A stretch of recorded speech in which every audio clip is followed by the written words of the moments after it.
some room to get out. I'm fine. I like it. Hello.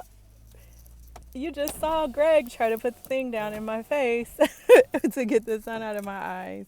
Um, when I told him he didn't have to do that because it's giving me the golden hour glow. As you can see, I'm in the car. Hey, Robert. Hey, Tricia.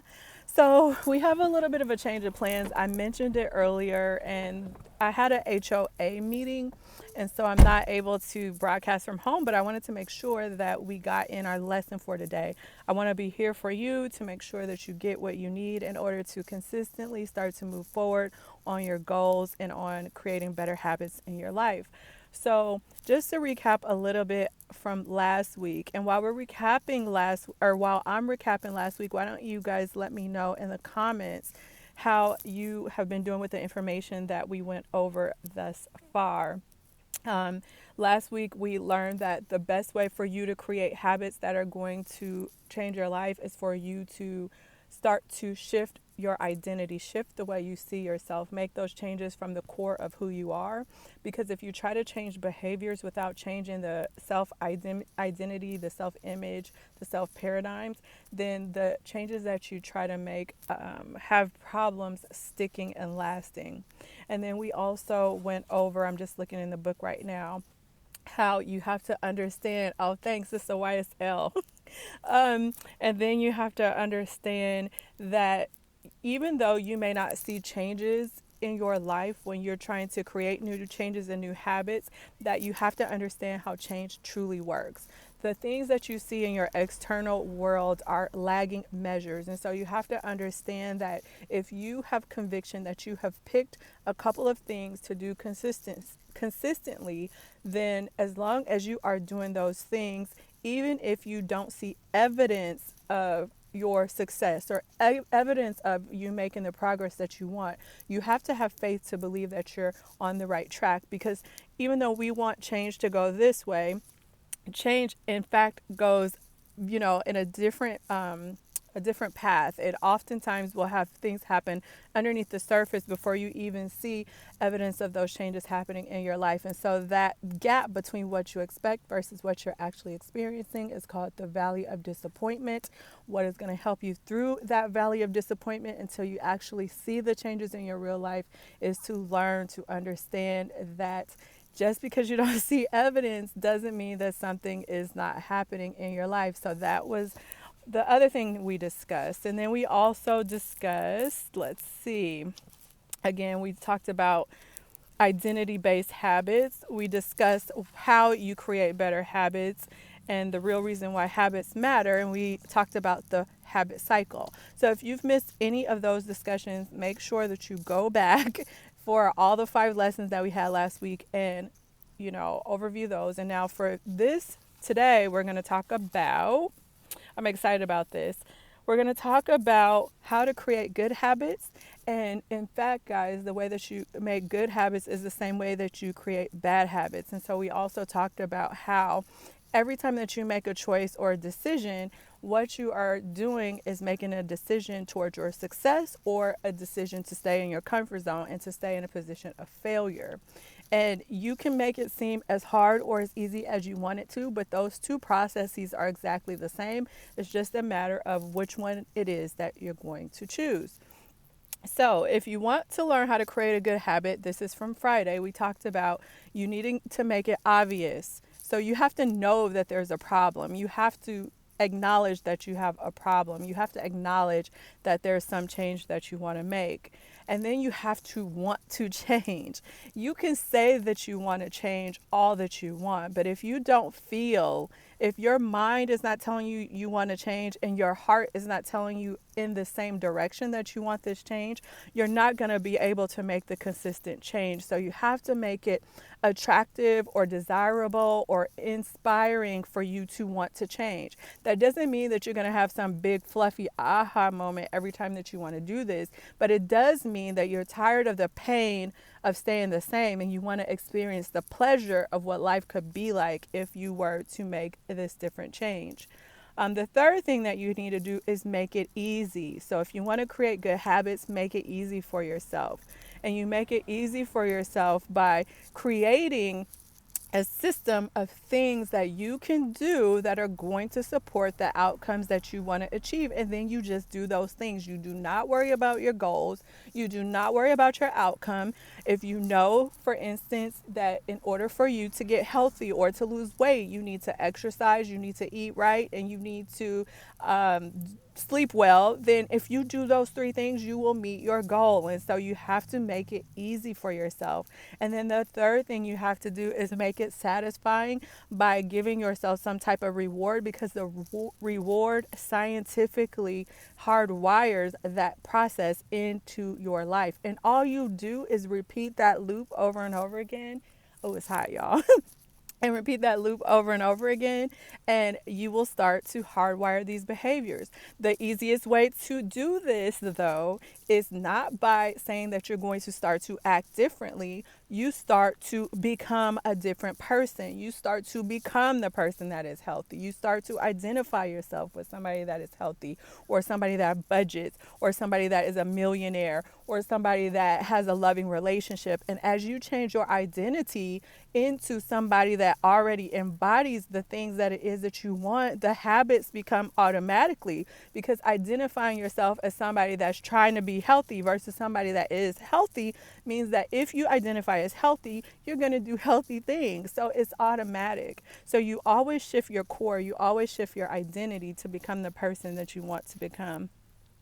All right, so I'm going to also talk to you about how he says you can also invert those laws that I just told you that create a good habit to break a bad habit. So if you are doing something in your life that you don't like, that you know is not good for you, and you guys know what it is, we all know what it is. And when you have this decision to choose yourself, your integrity, your dream, whatever it is that you want versus stay the same, and you don't choose it, then you need to listen up, because this is going to help you understand how to break bad habits. You invert the first law. So remember, we talked about the first law being a cue. So if you want to break a bad habit, you have to make that bad habit invisible. That's going to be different for a lot of us. Make cues invisible. Make your, like, you almost can ignore certain problems, not ignore them like they aren't there. But like I said, if you are shifting into an identity of somebody that is healthy, you really don't have to worry about the things that are unhealthy. You just don't even see them anymore. Make things invisible in your life. And then invert the second law, he said, make your bad habits unattractive. And they could be made unattractive. To me, you have to do this more on a mental level, and you have to do this on the way that you feel. So number one, your thoughts are no longer entertaining that which it is that you do not want to have in your life. It's just not there. You just don't pay attention. You're a whole new person. And then the second thing is you make it unattractive. And the way that you make it unattractive is by the way that you feel towards something. Like you almost are repulsed by doing things other than those things that are moving you in the direction that you want to move.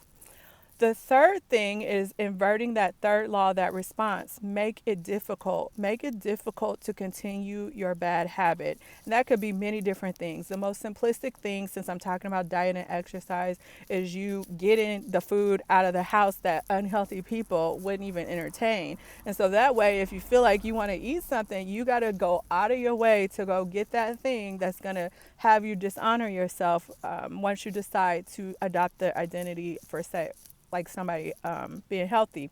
If you have budgeting problems, maybe for you, it's about setting up your accounts in a way that you can't spend money. And if you have to spend money, you actually have to go into the bank to get the money. You know, there's various different ways that you can start to do this. Loving relationships. Sometimes there's going to be times where you may have to, unfortunately, have that bravery to cut certain people out of your life that you know that you don't have the power, or you're not there as far as your feelings to be able to have them in your life in a way that you have a boundary and not, you know, backslide into old habits and old behaviors. And then the third thing, instead of the reward that we talked about, if you're trying to break a bad habit, you have to make your bad habits unsatisfying. So you're no longer okay with having, crappy relationships, or you're no longer okay with not having money in the bank. It's like a non negotiable for you to feed your body foods that are not healthy, those type of things. You have to make things unsatisfying. And as you start to incorporate the inverse of the laws that create good habits, that is how you can start to break down a bad habit. So I'm going to pause right now. I want to see if you have any questions, if you have any concerns about how to not only create the good habits. And again, we talked more about that Friday, so you can check that. But also, maybe you may have some questions about how to break a bad habit, or maybe you need help. Is there something you're going through or struggling with that you want me to kind of walk you through as far as his process? Now, he says that, of course, he's not saying that this is going to work every time or for every behavior, but he's saying that anytime you want to change your behavior, there's 4 questions that you can ask yourself. How can I make it obvious? How can I make the change attractive? How can I make it easy? And how can I make it satisfying? So, as you start to think about your 90-day goal, think about the things that you're going to incorporate into your life that support those 90-day goals that you're going to focus on and do those consistently. Ask yourself these questions to make sure that you're in alignment and you've set yourself up to successfully create these good habits. And there was one more thing that I want to close with, for this would be the end. I think, what is this, chapter 3 we were on? He says, if you've ever wondered, why don't I do what I say I'm going to do? Why do I say something is important, but I never seem to make time for it? He said the answers to those questions can be found somewhere in those 4 laws. So you either have not made the habit obvious enough or the change obvious enough. You haven't made it attractive enough to you. You haven't made it easy for yourself to be successful, and you haven't made it satisfying for you to continue to adopt these habits. So ask yourself these 4 questions. The key to creating good habits and breaking bad ones is to understand these fundamental laws and how to alter them to your specification. If you are in the Personal Mastery membership, in April, I did a whole series on the Hermetic principles. And in your module for this month, you have a series on universal laws, because you have to understand how these things work in order for you to manifest. And one of the key things that I wanted you guys to understand with these type of lessons, or with these type of lessons, are that if oftentimes people now say you're not playing a main character in your life, but I'm going to call it something else. There's a cause and effect relationship in the way that this world works. And a lot of times, because you don't understand the power that you have to create the life that you want, or you don't understand the power that you have to go higher than what you think is possible, you are oftentimes the effect in life rather than the cause in life. And when you start to understand fundamental laws about how life works, about how the universe works, you have no idea about how you can create these phenomenal shifts in your life by understanding how laws work. Successful people are not good or bad. We often look at successful people and we're like, why did they do that? How did they get there? And, I'm a good person. How come I'm not getting that stuff? It's not about if you're a good or bad person, unfortunately.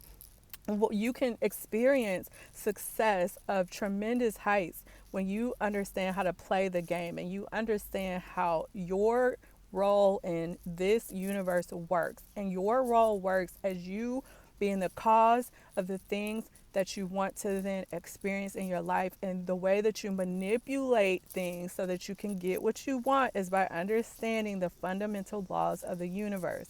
So I'm going to close it with that. See if there's any questions. I'll wait a minute here. Or any feedback or anything. You guys, it's so hot. I'm at the park. I had this HOA meeting and then they just voted me as the vice president. So I'm like all over the place today. Let's see. All right. I don't think we have any questions. Unfortunately, because I had to do this on the fly, if YouTube, LinkedIn, and Facebook, I will post the replay for you as soon as I'm at home. Thank you all for joining me. As always, if you have any questions, let me know. Robert, you said congratulations, girl. I'm not sure. I am not sure, but I'm somebody that's assertive, aggressive. I like to get things done. I want our house to be nice. So I want everybody's house to be nice. We have a great neighborhood, but I want to make sure it stays that way. So, all right. I will talk to you ladies later. Bye.